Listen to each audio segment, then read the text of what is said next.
Ito na nga ang pinakahihintay ng lahat.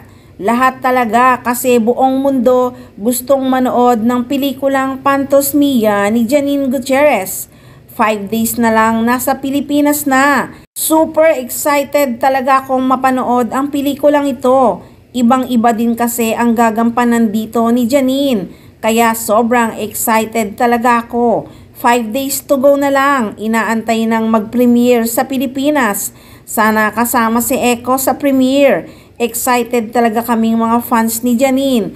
Grabe, todo na to. Isa na namang pelikula ni Janine na pang Best Actress. Siguradong mahusay ang pagganap ni Janine dito.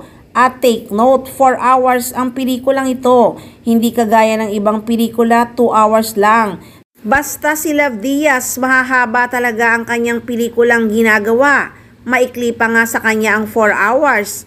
Nako, sobrang excited ng mga fans ni Janine at fans ng Econin at ang mga netizens at isali na rin ang mga buzzer, baka manood din sila kasi sobrang maganda ang movie ito. Hahangaan mo na naman ng sobra si Janine dito, kaya sama-sama. Kaya naman sama-sama tayo at magkita-kita sa premiere night. 5 days na lang. At isa pang kaabang-abang sa November 11, magsisimula na ang tunay na gera sa seryeng Lavender Fields. Araw-araw nangunguna sa Netflix, kaya sobra silang nagpapasalamat sa mga tumatangkilik sa seryeng Lavender Fields.